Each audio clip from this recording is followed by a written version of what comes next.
بالله من الشيطان الرجيم بسم الله الرحمن الرحيم يا أيها الذين آمنوا آمين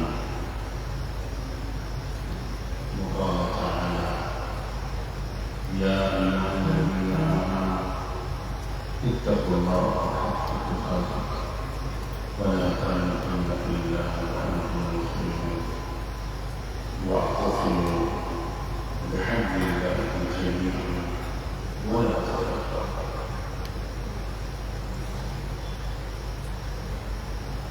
سبحان ربك رب العزة عما يصفون وسلام على المرسلين والحمد لله رب العالمين اللهم صل على سيدنا محمد وعلى آل سيدنا محمد وبارك وسلم آپ سب کی جو شریف پڑھیے اللهم صل على سيدنا محمد وعلى آل سيدنا محمد وبارك وسلم اللهم صل على سيدنا محمد وعلى آل سيدنا محمد وبارك وسلم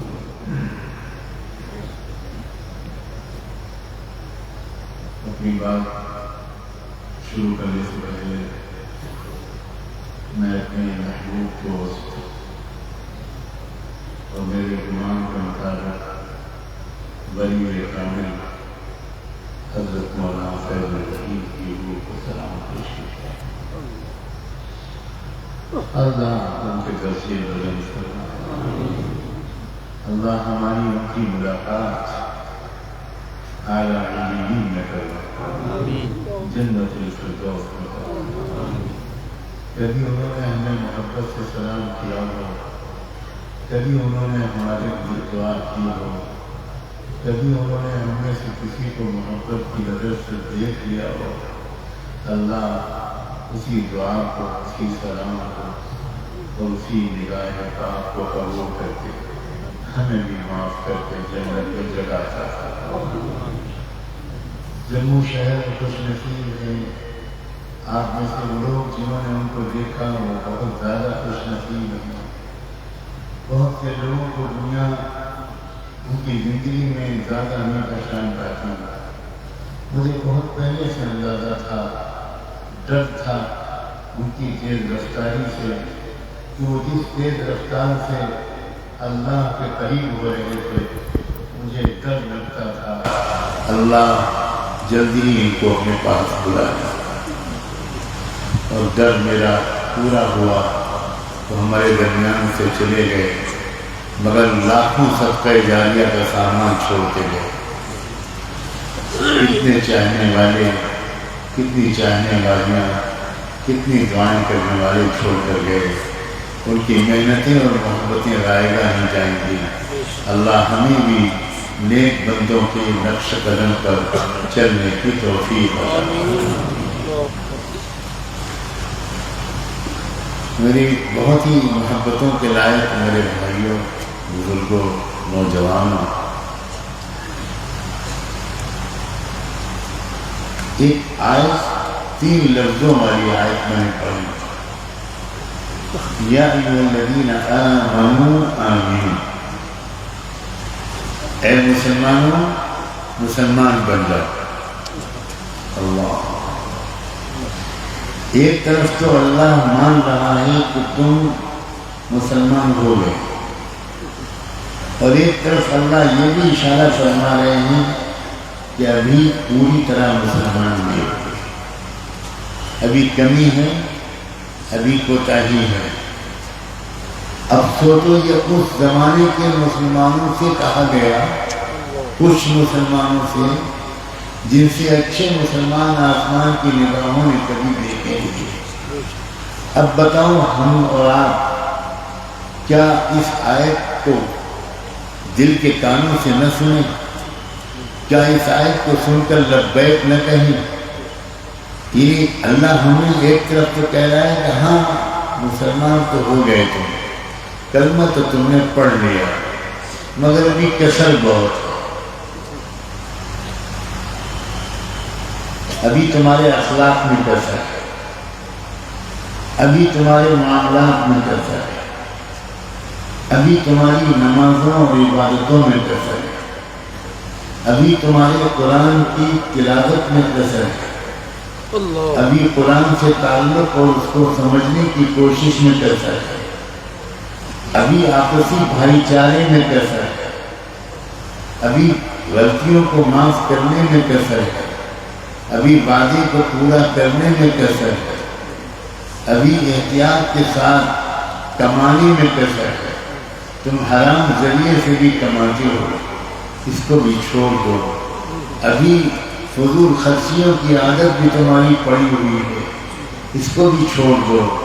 شادیوں میں بہت فضول خرچیاں کرتے ہو، بہت بے پردگیاں ہوتی ہیں، بہت واہیات طریقے سے تمہاری شادیوں کی تقریبات ہوتی ہیں، بچا ہوا کھانا بہت پھینکا جاتا ہے۔ ان سب چیزوں کو چھوڑو۔ تمہاری عورتیں پوری طرح پردہ نہیں کرتی، پردہ کرنا شروع کرو، شرم و حیا اختیار کرو، جھوٹ چھوڑو، سچ کو اختیار کرو۔ یا ایھا الذین آمنوا آمنوا۔ آج ہمارے جمع ہونے کا فائدہ تب ہوگا جب ہم یہیں سے سچی توبہ کرتے اور پکا ارادہ کرتے اور یہ نیت کرتے کہ اللہ کے اس حکم پر عمل آج سے اور ابھی سے ہم شروع کریں۔ حکم کیا ہے میں پھر دہراتا ہوں، آپ بھی دہرائیں گے۔ یا ایھا الذین آمنوا آمنوا، ایک ہے آمنو میم کے زبر کے ساتھ، اور ایک ہے آمینو میم کے زیر کے ساتھ۔ پہلا والا آمنو ہمیں مان رہا ہے کہ تم اسلام میں داخل ہو چکے ہو، لیکن دوسرا والا آمینو یہ اشارہ کر رہا ہے کہ ابھی بہت کمیاں ہیں۔ آپ بتاؤ ہمارے اندر اس وقت کتنی کمیاں ہیں؟ ان کمیوں کو آخر دور کرنے میں دیر کیوں لگ رہی ہے میرے دوست؟ کیوں پکا ارادہ نہیں کر رہے ہیں؟ کیوں نہیں فوراً سب چیزوں کو چھوڑ کر ہم پہلے اس کام میں لگتے ہیں کہ کسی ماہر سے پوچھتے میرے اندر کیا کمیاں ہیں، اس کو خود بتاتے میرے اندر یہ کمیاں تو میں خود محسوس کر رہا ہوں۔ جیسے مریض کچھ تکلیفوں کو ڈاکٹر کو بتاتا ہے، علامتوں کو بتاتا ہے، اور پھر ڈاکٹر بتاتا ہے کہ تمہارے اندر یہ بیماری ہے۔ ہمارے اندر نفاق کی بیماری ہے، ہم دکھاوے کے دیندار ہیں۔ ہمارے اندر جو دینداری ہے وہ رواجی دینداری ہے۔ میرے بھائیوں غور سے سننا، دینداری دو طرح کی ہوتی ہے، ایک رواجی دینداری ہوتی ہے اور ایک قرآنی دینداری ہے۔ رواجی دینداری وہ ہے جو ہمارے درمیان آلریڈی موجود ہے۔ جمعے کی نماز پڑھ لینا، 5 وقت کی نماز الٹی سیدھی غفلت کے ساتھ پڑھ لینا، رمضان کے روزے رکھ لینا، حج اور عمرہ کر لینا، یہ رواجی دینداری ہے۔ یہ بھی دینداری کا ایک درجہ ہے، نہ ہونے سے کروڑوں درجے بہتر ہے، لیکن رواجی دینداری والوں ہی سے تو کہا جائے گا کہ تم قرآنی دینداری پر آؤ۔ قرآنی دینداری کیا ہے؟ اللہ کی بندگی اور اللہ کے بندوں کی خدمت، پورے اسلام کا خلاصہ ہے۔ خدمت اپنے ماں باپ کی، ادب احترام اپنے والدین کا۔ اونچی آواز میں میرے نوجوان بچوں کبھی اپنے ماں باپ سے بات مت کرنا، کبھی اپنی ماں کی بے ادبی مت کرنا۔ سخت تکلیف ہوتی ہے یہ باتیں سن کر، جب مائیں رو رو کر ہم جیسوں کے پاس آ کر کہتی ہیں حضرت دعا کر دیجئے، میرا ایک ہی بیٹا ہے، بہت بدتمیزی سے مجھ سے بات کرتا ہے۔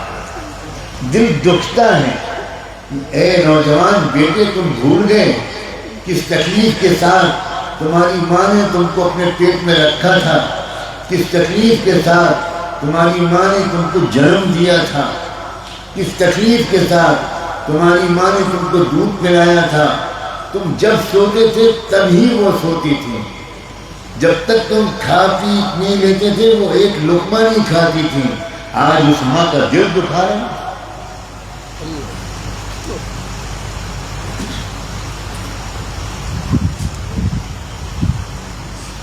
نوجوانوں، اللہ تمہاری ماں کے سائے کو سلامت رکھے۔ جس دن تمہاری ماں کا جنازہ نکلے گا تم کو دنیا میں اندھیرا ہی اندھیرا نظر آئے گا۔ ماں سے زیادہ سچی محبت کرنے والی مخلوق دنیا میں کوئی نہیں۔ دوست بے وفا ہو سکتے ہیں، دوست خود غرض ہو سکتے ہیں، لیکن ماں کبھی بھی خود غرض نہیں ہو سکتی۔ ماں اپنی اولاد کی راحت دیکھنا چاہتی ہے، ماں اپنی اولاد کو خوش دیکھنا چاہتی ہے، ماں اپنی اولاد کو ترقی پاتے ہوئے دیکھنا چاہتی ہے۔ ماں چاہتی ہے کہ اس کو بڑے تکلیف پہنچ جائے مگر میرے جگر کے ٹکڑے کو تکلیف نہ پہنچے، میرے بیٹے کو تکلیف نہ پہنچے، میری بیٹی کو تکلیف نہ پہنچے، میرے پوتے، میری پوتی، میرے نواسے، میری نوازی کو تکلیف نہ پہنچے۔ اس ماں کی بے قدری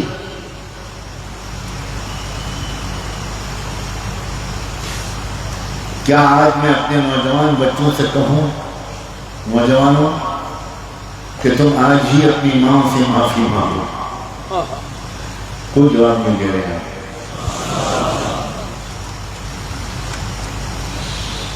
اس اجتماع سے اٹھ کر جانا تو جاتے ہی اپنی ماں کے قدموں پر اپنا سر رکھ دینا، کہنا ہاتھ جوڑ کے قدموں پر سر رکھ کر معافی چاہتا ہوں، مجھے معاف کر۔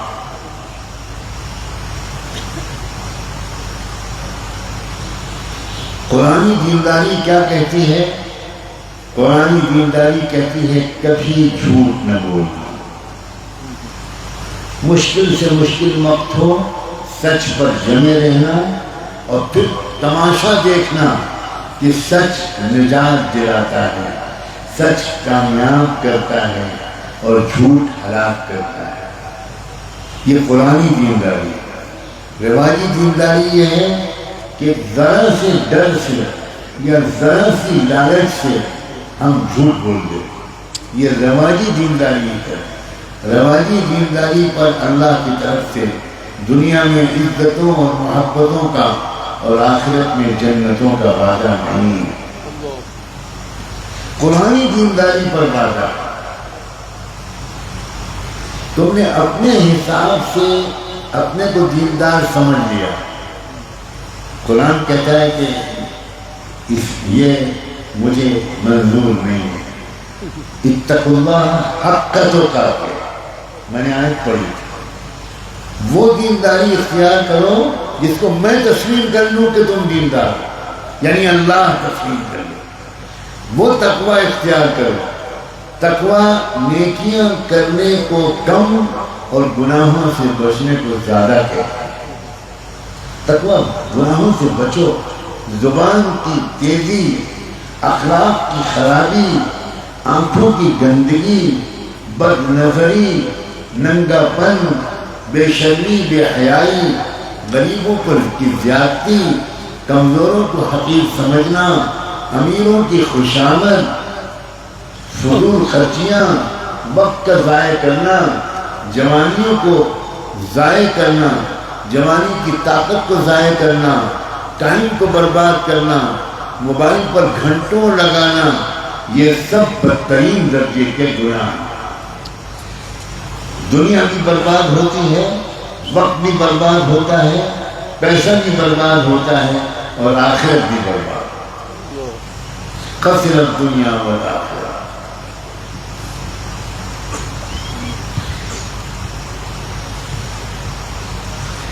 انسان کو اللہ نے ایک طرف نفس دیا ہے، جس کے ذریعے سے، نفس کے ذریعے سے دل میں خواہشات آتی، شوق آتے، تمنائیں آتی ہیں، یہ کام نفس کا ہے۔ نفس سگنل بھیجتا ہے، نفس تمنائیں خواہشات پیدا کرتا ہے، اچھے کھانے کی تمنا، خوبصورت چیز کو دیکھنے کی تمنا، لڑکے کو لڑکی کی خواہش، لڑکی کو لڑکے کی طلب، یہ نفس کی فطری خواہشات اور یہ دل میں آتی ہے۔ لیکن اللہ نے ساتھ ساتھ مجھ کو اور آپ میں سے ایک ایک کو عقل بھی دی، اکیلا نفس نہیں دیا، نفس کے ساتھ عقل بھی دی۔ جیسے آپ کی کار میں، آپ کی بائک میں ایکسیلیٹر بھی ہے اور بریک بھی ہے۔ آپ کی کا بریک فیل ہو جائے، آپ بریک استعمال ہی نہ کریں، آپ نشے میں ہوں، آپ کو نیند لگ جائے اور خالی ایکسیلیٹر پر پیر دبا رہے، تو ذرا مجھے جواب دو، کیا نتیجہ نکلے گا؟ بولو نا، ایکسیڈنٹ ہوگا اور اس کے بعد جموں کی قبرستان میں ایک قبر کا اضافہ ہوگا۔ اسی طرح اللہ نے ہم کو اگر نفس دیا ہے، خواہشات دی ہیں، تمنائیں دی ہیں، تو عقل بھی تو دی ہے، اور عقل یہ جو نفس ہے یہ ایکسیلیٹر ہے، اور یہ جو عقل ہے یہ بریک ہے۔ سمجھ میں آ رہی ہے بات؟ کیا خالی بریک سے کام چل جائے گا بغیر ایکسیلیٹر کے؟ کیا بغیر ایکسیلیٹر کے، بغیر بریک کے خالی ایکسیلیٹر سے کام چل جائے گا؟ دونوں ضروری ہیں، اور اللہ نے ہم کو دونوں دیے ہیں۔ لیکن مشکل یہ ہے، جوانی کے نشے کی وجہ سے، جہالت کے نشے کی وجہ سے، ایمان کی کمزوری کی وجہ سے، سمجھداروں کے پاس بیٹھنے کی کمی کی وجہ سے ہم زیادہ تر ایکسیلیٹر کو یوز کر رہے ہیں اور بریک کو کم یوز کر رہے ہیں۔ یہی وجہ ہے کہ جب ہمارا جی چاہتا ہے کہ ہم کسی عورت کو دیکھیں، کسی لڑکی کو دیکھیں، تو ہم بریک نہیں لگاتے، ہم دیکھنے لگتے ہیں۔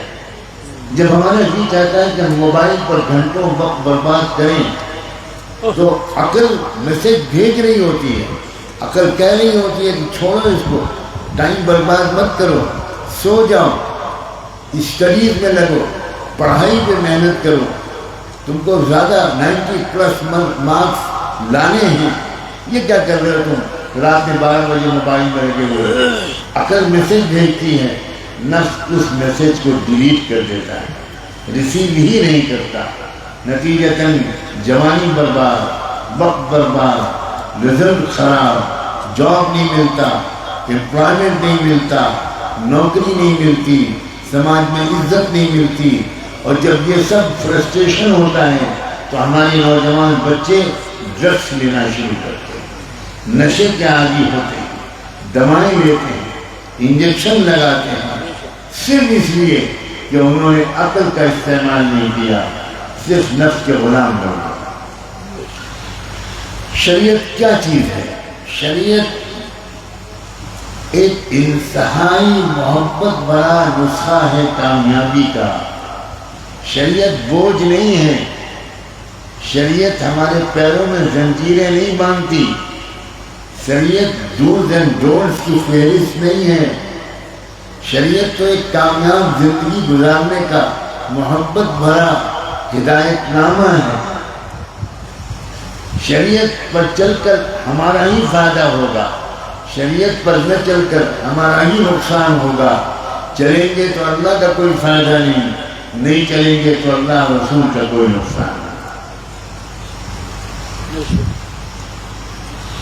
میرے دوستوں، خاص طور پر نوجوانوں، اس زمانے میں ماحول بہت بگڑ گیا ہے اور بگاڑا گیا ہے۔ کنزیومر مارکیٹ کے لیے، بزنس کے فروغ کے لیے، مخصوص طریقے کے ظالموں کے دنیا پر قبضے کے لیے دنیا کے انسانوں کے کیریکٹر کو بگاڑا گیا ہے۔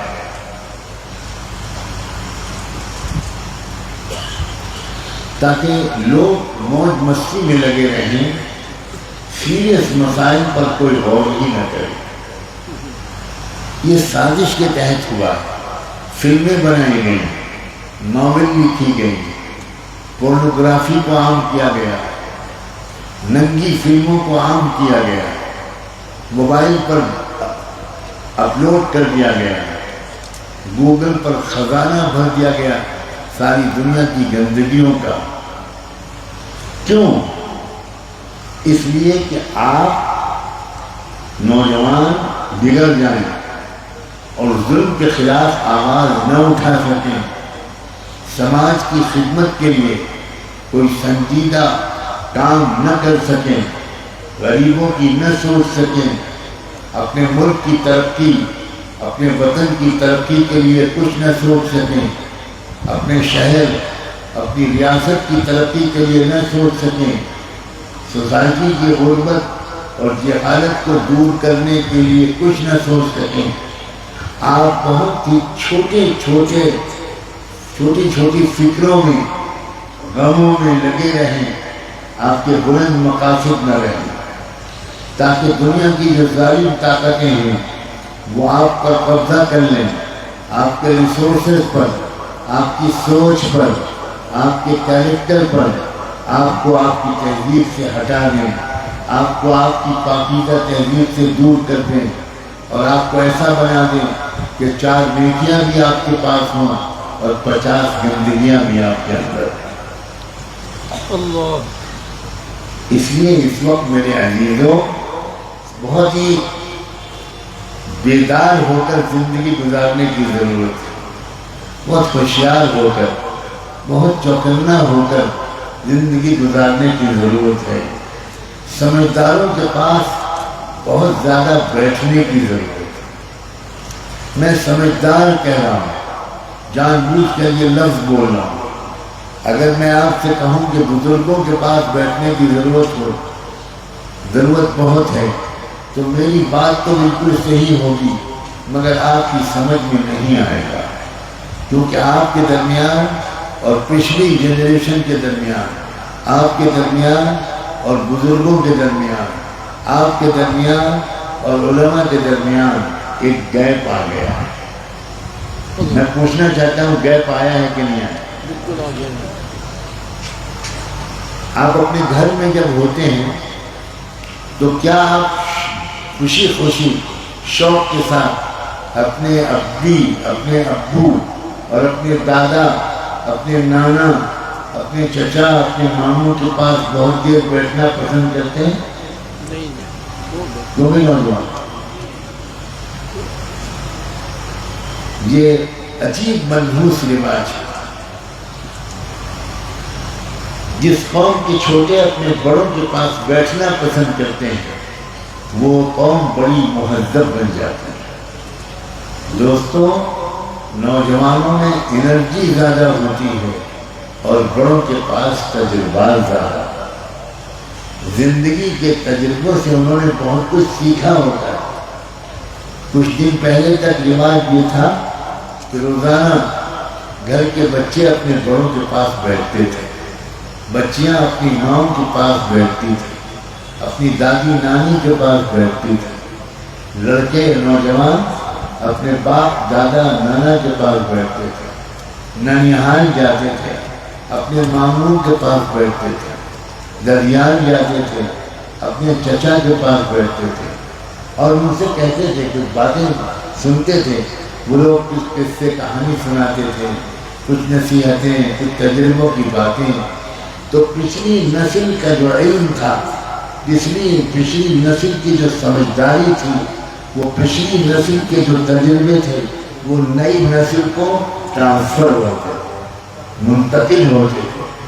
تو نئی نسل کے نوجوان بچے زیادہ سمجھدار بنتے تھے، زیادہ میچور بنتے تھے۔ آج کل کے نوجوانوں میں یہ رواج ختم ہو گیا۔ کیا فلمیں دیکھ کر آپ سمجھدار بن سکتے ہیں؟ کیا موبائل دیکھ کر سمجھدار بن سکتے ہیں؟ کیا بچے کارٹون دیکھ کر سمجھدار بن سکتے ہیں؟ کیا بازاری قسم کی اسٹوریز، افسانے، ناول اور فلمیں دیکھ کر آپ میچور اور سمجھدار بن سکتے ہو؟ آپ کو تو اندازہ ہی نہیں ہے۔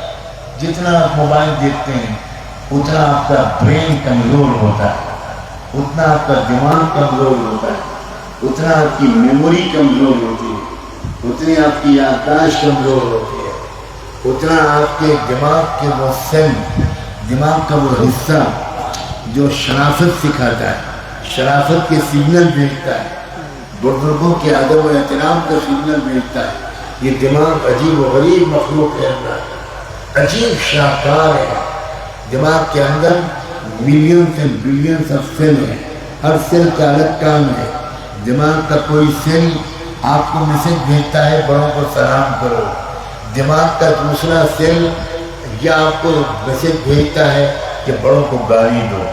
جب آپ موبائل زیادہ دیکھتے ہیں، جب آپ دوستوں کے پاس زیادہ بیٹھتے ہیں، جب آپ بزرگوں کے پاس کم بیٹھتے ہیں، جب آپ سمجھداروں کے پاس کم بیٹھتے ہیں، تو آپ کا دماغ کا وہ شرافت اور ادب و احترام کا پیغام بھیجنے والا سیل کمزور ہو کر ڈیڈ ہو جاتا ہے، اور وہ بغاوت کا سگنل بھیجنے والا وہ سیل طاقتور ہو جاتا ہے۔ آپ کو خبر نہیں ہے، آپ اپنے موبائل میں رنگ ٹون لگاتے ہیں، آپ کو خبر نہیں ہے کہ اس رنگ ٹون کے اندر سے ایک پرنٹڈ میسج آپ کے دماغ میں جا کر پرنٹ ہو رہا ہے۔ امریکہ میں ایک بڑے مسلمان سائنٹسٹ نے ان رازوں کو فاش کیا جو موبائل ٹیکنالوجی کے دنیا کے بڑے ماہروں میں ہیں۔ انہوں نے تجربہ کر کے دکھایا، ثابت کر کے دکھایا، سنا کر دکھایا میسج کہ یہ رنگ ٹون جو آپ موبائل بج رہی ہے اس کے اندر ایک میسج چھپا ہوا ہے، اور وہ کیا ہے؟ وہ ہے kill your dad, kill your mom, kill your dad, kill your mom۔ اپنے باپ کو مار ڈالو، اپنی ماں کو قتل کر دو۔ چنانچہ یہ جو آج کل آپ روز واقعات سن رہے ہیں کہ نوجوان لڑکی نے اپنی ماں کو مار دیا، لڑکی نے باپ کو مار دیا، لڑکی نے ماں کو گلے گھونٹ دیا، یہ کیا ہو رہا ہے؟ یہ بیہودہ رنگ ٹون جو آپ کے موبائل پر بج رہی ہے، آپ الٹے سیدھے رنگ ٹون سیٹ کر لیں۔ آپ سمجھداروں کے پاس نہیں بیٹھتے، آپ کو صحیح انفارمیشن نہیں ملتی، آپ کو صحیح نالج نہیں ملتی، آپ علم والوں کے پاس نہیں بیٹھتے، آپ تقوی والوں کے پاس نہیں بیٹھتے، آپ بصیرت والوں کے پاس نہیں بیٹھتے، اور آپ جانے انجانے میں وہی رنگ ٹون اپنے موبائل میں سیٹ کر دیتے ہیں۔ بار بار جب وہ بجتی ہے تو آپ کے دماغ کے اندر کا وہ پیغام آپ کو اپنے باپ کو گالیاں دینا شروع کرواتا ہے، پھر آپ تھپڑ مارتے ہیں اپنے باپ کو، پھر آپ دھکا دیتے ہیں اپنے باپ کو، پھر آپ مکہ مارتے ہیں اپنے باپ کو، پھر آپ لات مارتے ہیں اپنے باپ کو، اور ایک دن ریوالور نکال کر باپ کو گولی مارتے ہیں۔ ہم لوگ عام زمانے میں نہیں رہ رہے ہیں۔ ہوشیار ہو جاؤ لوگوں، میرا فرض ہے کہ میں آپ کو آگاہ کروں۔ دجال کی آمد سے پہلے جس طرح شیطان کا تخت بچھے گا وہ بچ چکا ہے۔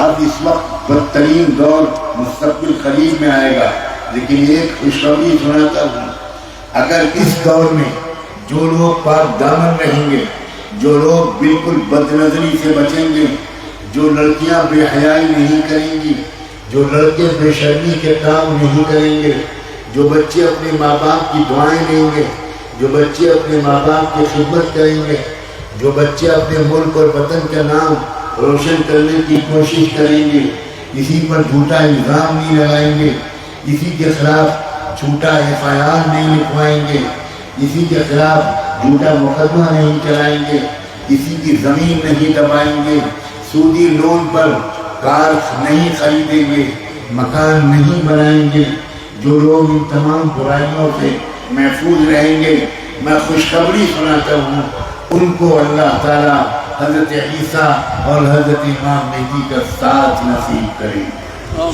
جس کا زمانہ بہت دور نظر نہیں آتا۔ کیا چاہتے ہو؟ دجال کے ساتھ جانا چاہتے ہو؟ دشمنان اسلام کے ساتھ جانا چاہتے ہو؟ بدترین صہیونی یہودیوں کے ساتھ جانا چاہتے ہو جو ہزاروں ہزار بچوں، بچیوں، عورتوں، لڑکیوں، نوجوانوں، مردوں اور بوڑھوں کے قتل عام کے مجرم ہیں؟ کیا تم ان کے ساتھ جانا چاہتے ہو؟ انہیں جواب دو، کیا ان کے ساتھ جانا چاہتے ہو؟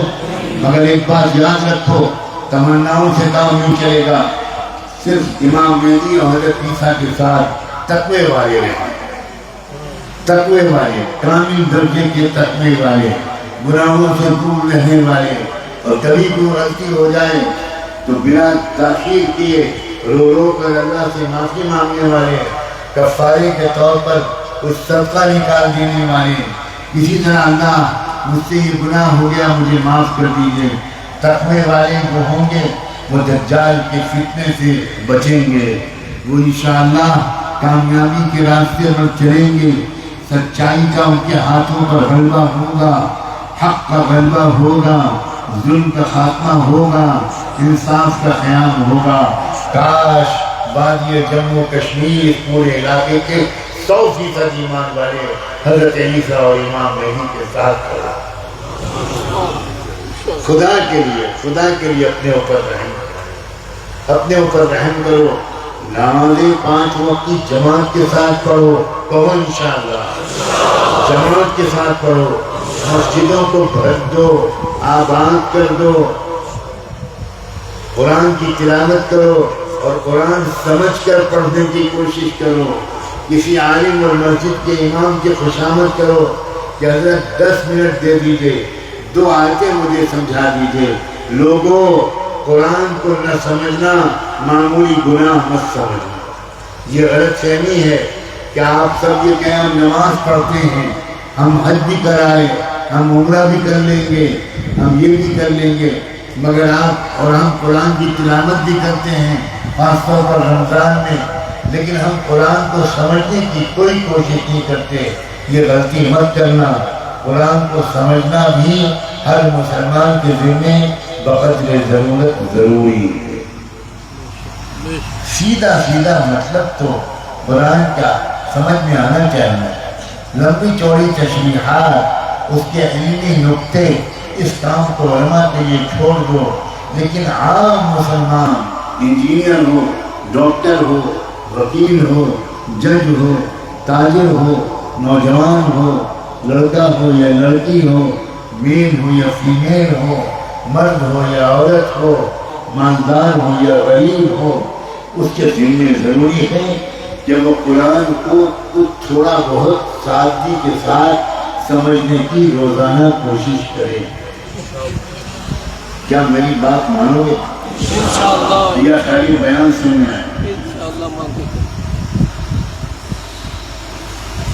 القرآن حجت لک او علیک، یہ قرآن قیامت کے دن کھڑا ہوگا اور کچھ ایمان والوں کی سفارش کر رہا ہوگا، اللہ سے کہہ رہا ہوگا اے اللہ انہوں نے مجھے اپنے سینے سے لگایا، آنکھوں سے چوما، میری تلاوت کی، تجوید سیکھی، اچھے انداز سے پڑھتے تھے، مجھے سمجھنے کی کوشش بھی کرتے تھے، مجھ پر عمل کرنے کی کوشش بھی کرتے تھے۔ جب یہ میری اس آیت تک پہنچتے تھے جس میں نماز کا حکم ہوتا تھا تو نماز کی پابندی کرتے تھے، جب یہ غریبوں کی خدمت والی آیت تک پہنچتے تھے تو روزانہ کچھ پیسے اللہ کے کسی غریب بندے کو دیتے تھے، جب یہ ماں باپ کے احترام کی آیتوں تک پہنچتے تھے تو ماں باپ کا ادب کرتے تھے، وَاخْفِضْ لَهُمَا جَنَاحَ الذُّلِّ مِنَ الرَّحْمَةِ۔ جب یہ پڑوسیوں کے ساتھ حسن سلوک کی آیت پڑھتے تھے، وَالْجَارِ الْجَنْبِ، تو اپنے پڑوسیوں کے ساتھ بہت اچھا برتاؤ کرتے تھے، کوئی جھگڑا نہیں کرتے تھے۔ جب یہ پڑھتے تھے وَالْكَاظِمِينَ الْغَيْظَ، اپنے غصے کو قابو میں رکھتے تھے، شوہر بیوی کو نہیں ڈانٹتا تھا، ماں باپ بچوں کو نہیں ڈانٹتے تھے، مالک نوکر کو نہیں ڈانٹتا تھا، غصے کو قابو میں رکھتے تھے، سمجھانے سے کام لیتے تھے۔ وَالْعَافِينَ عَنِ النَّاسِ، جب یہ پڑھتے تھے تو لوگوں کی غلطیوں کو معاف کر دیتے تھے، بدلہ نہیں لیتے تھے، انتقام نہیں لیتے تھے۔ جب یہ پڑھتے تھے اِدْفَعْ بِالَّتِي هِيَ أَحْسَنُ، تو نفرت کے جواب محبت سے دیتے تھے، برائی کے جواب اچھائی سے دیتے تھے۔ یہ بالکل اپنے کپڑوں کو صاف رکھتے تھے۔ یا ایھا المدثر قم فانذر وربک فکبر وثیابک فطہر والرجز فاہجر۔ ہر قسم کی گندگی، ہر طرح کے شرک کو چھوڑ دیتے تھے۔ یہ صرف اللہ کے سامنے، آپ کے سامنے سر جھکاتے تھے، یہ بزرگوں کا احترام کرتے تھے، اور یا اللہ کا ادب کرتے تھے، اور یا اللہ کے مزارات پر جاتے تھے، مگر سجدہ اے اللہ یہ صرف آپ کو کرتے ہیں۔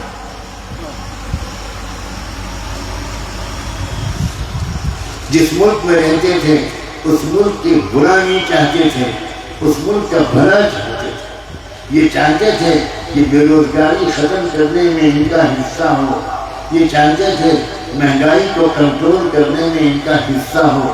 یہ ایسے بندے تھے، قرآن کی گواہیاں سنا رہا ہوں، قرآن بتائے گا کہ یہ اپنی بیوی پر محبتیں نشاور کرتے تھے، اپنی ماں کا ادب کرتے تھے، اپنے باپ کا احترام کرتے تھے، چھوٹوں پر شفقت کرتے تھے، یہ انصاف کرتے تھے، یہ عدالت کی کرسی پر بیٹھ کر رشوت نہیں لیتے تھے، یہ پولیس کے محکمے میں تھے، یہ آرمی میں تھے، یہ فلاں ڈپارٹمنٹ میں تھے، لیکن کبھی ظلم نہیں کرتے تھے، انصاف سے کام لیتے تھے۔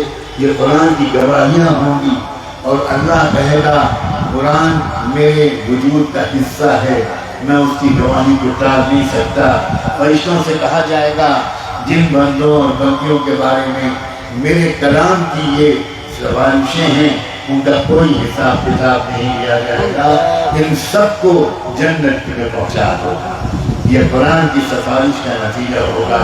اے اللہ ہمارے حق میں قرآن کو سفارشی بنا، اے اللہ مان جائیے اللہ قرآن کو ہمارے حق میں سفارشی بنا دینا۔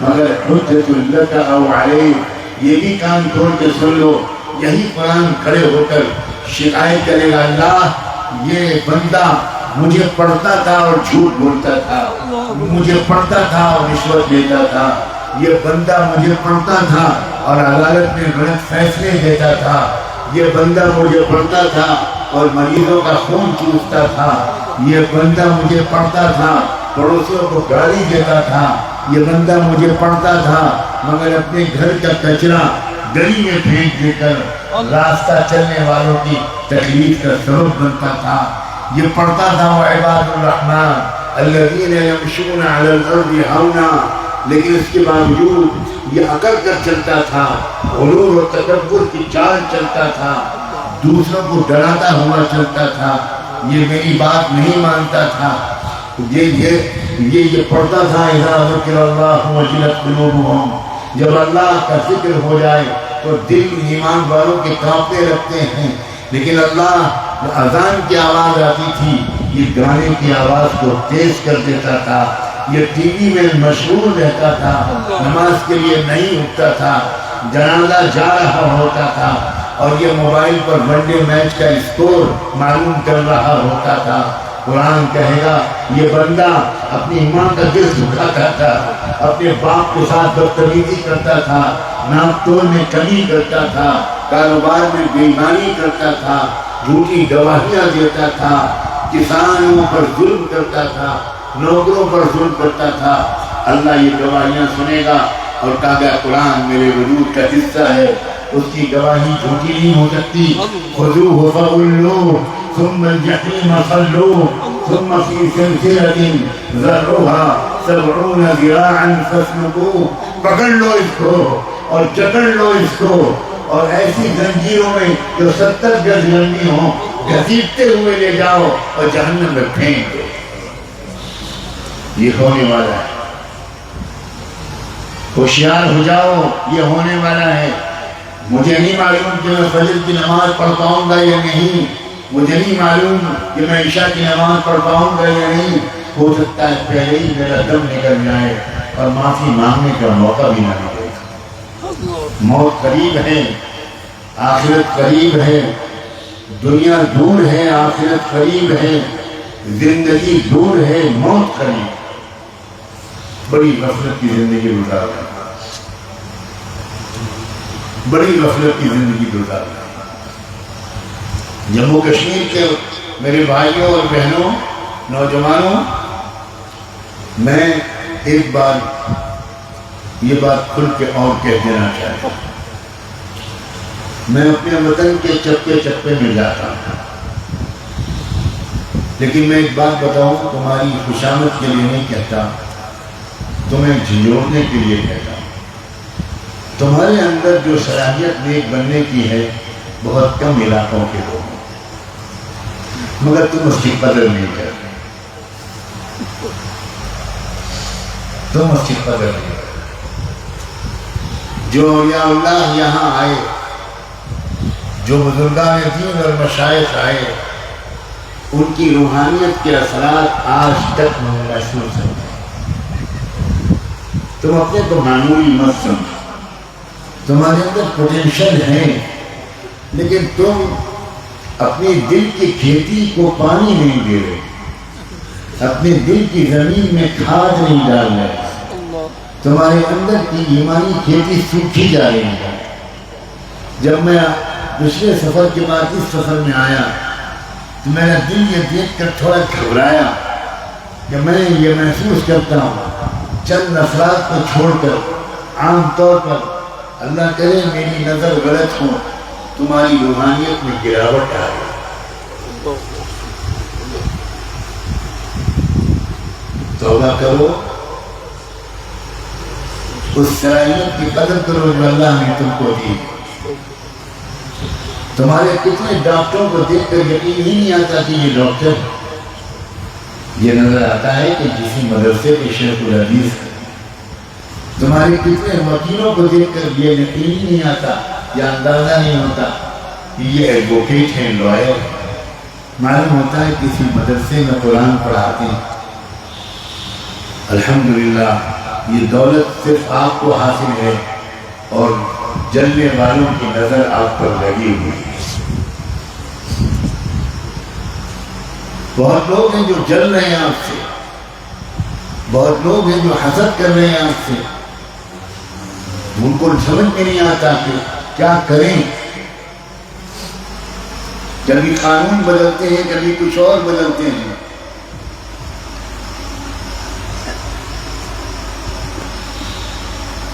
شیطان اور شیطان کے سپورٹرز تم سے تقوی کی طاقت چھین لینا چاہتے، تم سے ایمان کا نور چھین لینا چاہتے۔ ہمت کر کے انشاءاللہ فیصلہ کر لو کہ ہم کچھ بھی حالات آئیں گے، ہم اپنے آقا کے غلام رہیں گے، ہم اپنے آقا کے دامن نہیں چھوڑیں گے، ہم قرآن کے دامن نہیں چھوڑیں گے، ہم اسلامی تہذیب کو نہیں چھوڑیں گے، ہم بے پردگی کو اختیار نہیں کریں گے، ہم بے شرمی کو اختیار نہیں کریں گے، ہم نفرتوں کا جواب نفرت سے نہیں دیں گے، ہم نفرت کے جواب برداشت کے ساتھ دیں گے، محبت کے ساتھ دیں گے، برائیوں کا جواب بھلائیوں سے دیں گے۔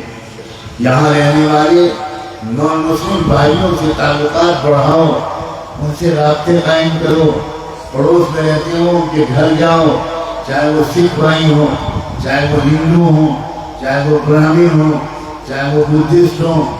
میں ڈنکے کی چوٹ پر پورے ملک میں یہ آواز لگا رہا ہوں کہ سیاست کے ذریعے سے ملک کے مسائل حل نہیں ہوں گے، صرف سیاست کے ذریعے نہیں۔ اگر سیاست برائے خدمت ہوگی تب تو اس کے ذریعے مسائل حل ہوں گے، لیکن اگر سیاست ملک کو لوٹنے کے لیے ہوگی، سرمایہ کو لوٹنے کے لیے ہوگی، اڈانی امبانی کی طرح کے راستے پر چلنے کے لیے ہوگی، تو اس سے ہمارا یہ پیارا وطن صرف بربادی کے راستے پر جائے گا۔ آپ سوچو، علماء سے خاص طور پر کہتا ہوں، ان مسائل پر سوچنا بھی علماء کی ذمہ داری ہے۔ خالی وضو اور تیمم کے مسائل بتانا آپ کی ذمہ داری نہیں ہے، آپ کی ذمہ داری ان مسائل پر غور کرنا بھی ہے کہ آخر کیا وجہ ہے کہ ہمارے دیش میں 80 کروڑ غریب لوگوں کو سرکار کی طرف سے 5 کلو مفت میں راشن دینا پڑ رہا ہے۔ تاکہ وہ بھوکے نہ مرے۔ پہلی بار 5 کلو راشن میں کوئی پریوار چل سکتا ہے پورے مہینے؟ 2 آدمی کا بھی پیٹ نہیں بھرے گا پورے مہینے کے لیے۔ دوسری بات یہ ہے کہ اس کا کیا مطلب ہوا؟ کہیں نہ کہیں تو پلاننگ میں غلطی ہو رہی ہے کہ 80 کروڑ دیش واسیوں ہمارے بھارت کے شہریوں کو روزگار نہیں مل پا رہا۔ لوگ الزام لگاتے ہیں کہ پولیس کے ڈپارٹمنٹ والے رشوت بہت لیتے ہیں۔ کبھی آپ نے پوچھا کہ پولیس کے بھائیوں اور بہنوں کو کتنی تنخواہ ملتی ہے؟ اتنی کم سیلری ملتی ہے کہ ان کے خرچے پورے نہیں ہو پاتے، اس لیے اس میں سے کچھ لوگ رشوت لینے پر مجبور ہوتے ہیں۔ علماء کی ذمہ داری ہے، آپ الیکشن میں حصہ لیں، یہ میں آپ سے نہیں کہہ رہا ہوں، لیکن میں علماء سے زور دے کر کہہ رہا ہوں کہ آپ کو سیاسی میدان میں ملت کی اور ملک کے شہریوں کی رہنمائی کرنی۔ آپ نے کیا اسلام کو ادھورا سمجھا؟ آپ نے قرآن کو ادھورا سمجھا ہے؟ آپ نے اسلام اور قرآن کی اس خدمت کو اپنا لیا ہے جس سے کوئی ناراض نہ ہو؟ کم سے کم مجھے اس سے اتفاق نہیں، میں اس سے کھلا اختلاف کا انتظار کرتا ہوں۔ میں مشورے دینے کے لیے پرائم منسٹر نرسمہا راؤ سے ملا، انہوں نے مجھے خود بلایا۔ پرائم منسٹر اٹل بہاری واجپئی سے 2 بار ملا۔ ہوم منسٹر اور ڈپٹی پرائم منسٹر مسٹر لال کرشن اڈوانی سے ملا، مسٹر چندر شیکھر سے ملا، مسٹر وی پی سنگھ سے ملا۔ ہمارے بزرگوں کا طریقہ رہا ہے کہ وہ خود الیکشن کے میدان میں نہیں اترتے، مگر سیاسی رہنماؤں کی پرخلوص رہنمائی کرتے، اپنی غرض کے لیے نہیں لیکن دیش کی ترقی کے لیے، انسانیت کی ترقی کے لیے۔ یاد رکھنا، وہ مسلمان نہیں ہے جو صرف مسلمانوں کی ترقی کے بارے میں سوچے، مسلمان وہ ہے جو پوری انسانی برادری کی ترقی کے لیے سوچے۔ کنتم خیر امۃ اخرجت للناس، للمسلمین نہیں کہا گیا، للناس۔ کیا جموں کشمیر کے علماء انسانیت کی رہنمائی کے سلسلے میں اپنے فرائض ادا کر رہے ہیں؟ میں گستاخی کر رہا ہوں اور علماء تندرست ہیں، میں بیمار ہوں۔ اگر یہ ناراض ہو گئے تو میں صحیح سالک جا نہیں پاؤں گا۔ ہاں بھائی، میری شکل مجھے بچا لینا، تم نے مجھے بھیڑ میں لا کے بٹھا دیا، ویل چیئر پر چلتا ہوں، تیز دوڑ بھی نہیں پاؤں گا، اور یہ سب پٹھان لوگ ہیں بہت تگڑے، اللہ ان کو اور تندرست رکھے۔ لیکن میں صحیح بات کہے بغیر جا نہیں سکتا، ورنہ میری نیند حرام۔ آپ نے سیاست کو چھوڑ دیا غنڈوں کے لیے، آپ نے سیاست کو چھوڑ دیا اوباشوں کے لیے، آپ نے سیاست کو چھوڑ دیا ریپسٹ لوگوں کے لیے، آپ نے سیاست کو چھوڑ دیا موقع پرست لوگوں کے لیے۔ ہمیں رہنمائی کرنی پڑے گی۔ امام مالک کیوں کوڑے مارے گئے؟ امام احمد بن حنبل کو کیوں جیل میں ڈالا گیا؟ امام مالک کو کیوں خچر پر بٹھایا گیا؟ امام ابو حنیفہ کے سر پر کوڑے کیوں مارے گئے؟ وہ پڑھاتے رہتے حدیث و فقہ؟ نہیں، سرکار کی غلط پالیسیوں پر انہوں نے آواز اٹھائی۔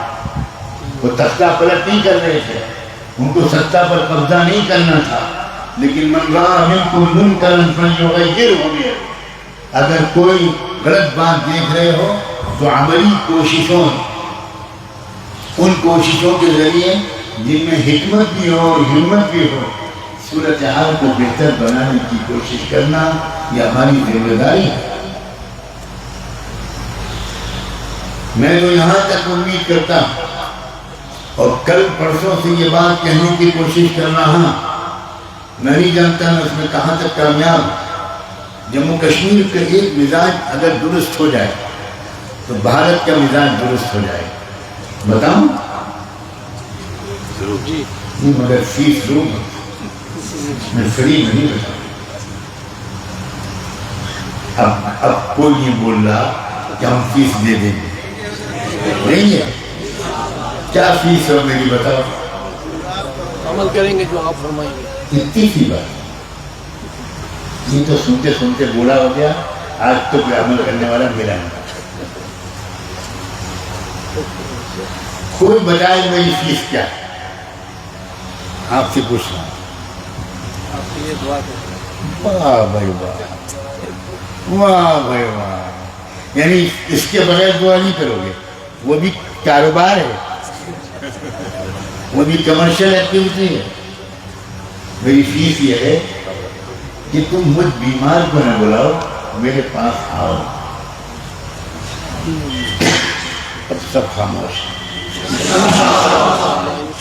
تربیت کے لیے آؤ، سیکھنے کے لیے آؤ، مجھ سے دوستی کرو، میرے ہاتھ مت چومو، ہاتھ مت لگاؤ حجر اسود کی طرح.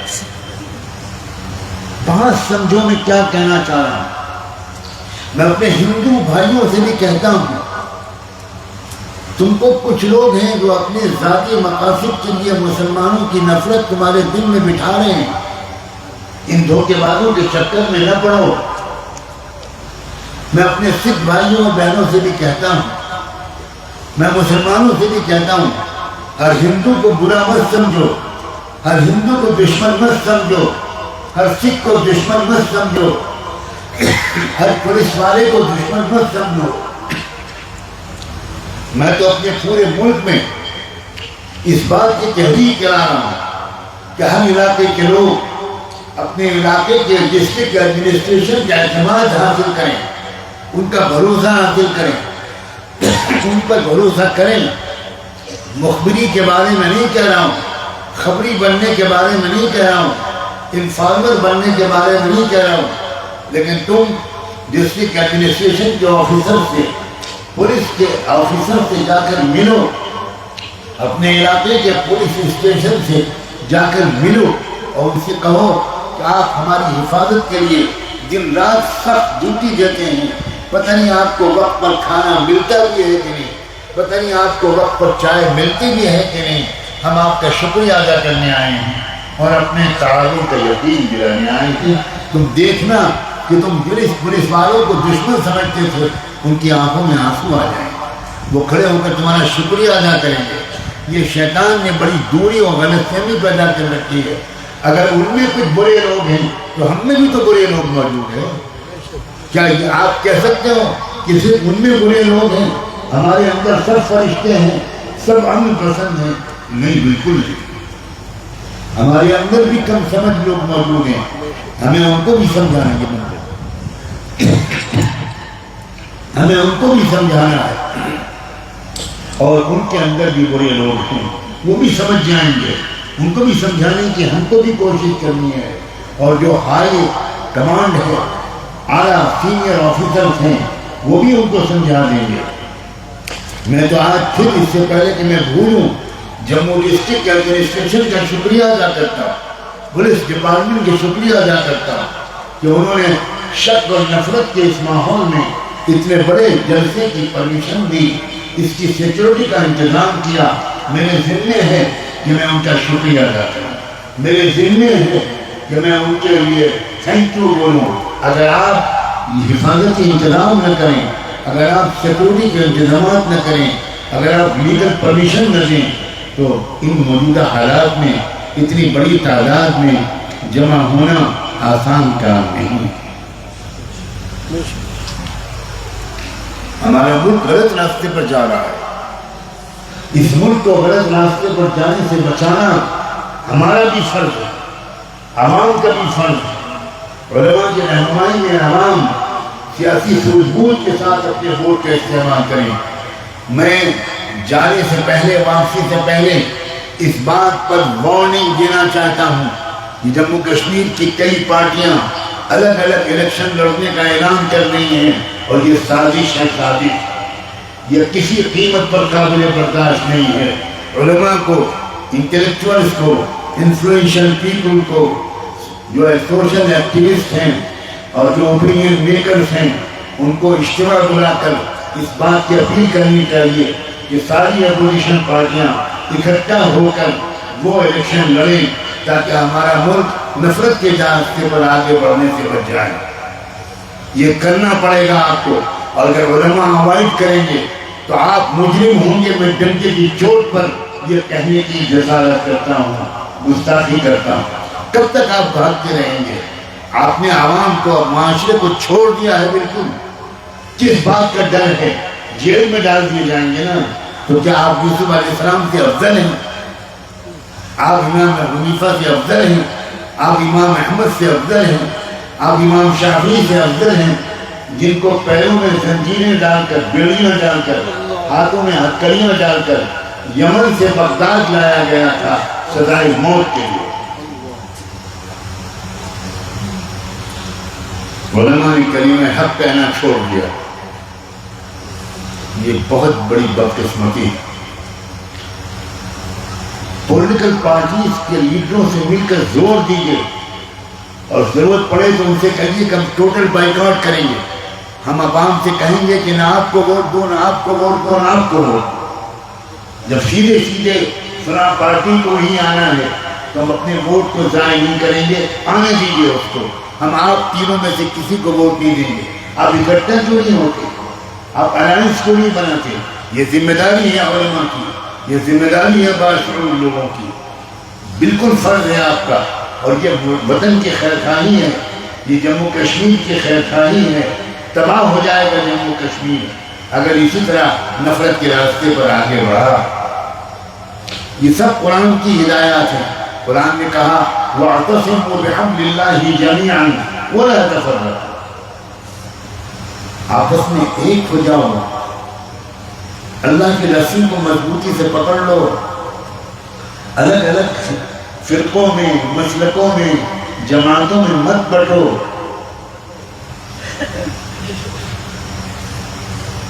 نہ ہم تم کو دیوبندی بنانا چاہتے ہیں، نہ ہم تم کو بریلوی بنانا چاہتے ہیں، نہ ہم تم کو اہل حدیث بنانا چاہتے ہیں، نہ ہم تم کو جماعت اسلامی کا بنانا چاہتے ہیں، نہ ہم تم کو جمعیت علماء کا بنانا چاہتے ہیں۔ ہم تم کو مسلمان اور محمد مصطفیٰ کا غلام بنانا۔ هو سماکم المسلمین، سب کا احترام کرو، اپنے اپنے مسلک پر چلے لو، اپنے جن علماء پر جس کو بھروسہ ہے ان علماء سے رہنمائی لیں اور مشورے لیں۔ اور علماء کی بھی میں ہاتھ جوڑ کر درخواست کرتا ہوں، اب کوئی جملہ وہ مت بولیے جس سے امت بڑھ جائے، جس سے امت میں تفریقہ پیدا ہو جائے، جس سے امت میں انتشار پیدا ہو جائے۔ اب ضرورت ہے اس بات کی کہ ہم ایک ہو جائیں۔ آخر کیا قصہ ہے؟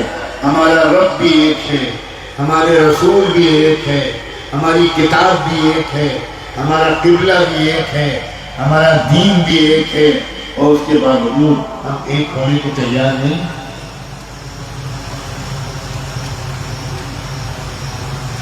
آپس کے انتشار کو ختم کر دو، اس بوڑھے بیمار کو یہ خوشخبری سنا دو کہ آج سے ہمارا انتشار جو کچھ تھوڑا بہت بچا تھا آج سے ہی ختم ہو جائے۔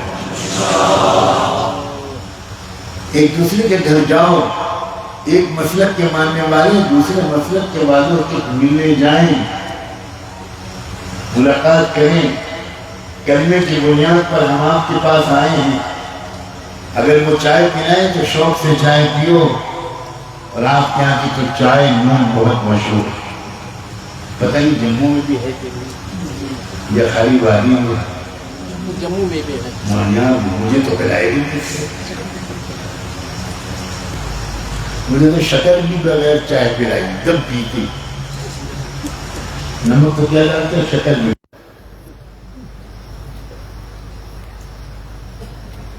ایک دوسرے کے جاؤ، تسامروا تسالسوا تحابوا، ایک دوسرے کو ہدیہ دو، ایک دوسرے کو گفٹ دو، اچھی بات ہے۔ صرف بزرگوں کو ہدیہ دینا کون سی حدیث میں ہے؟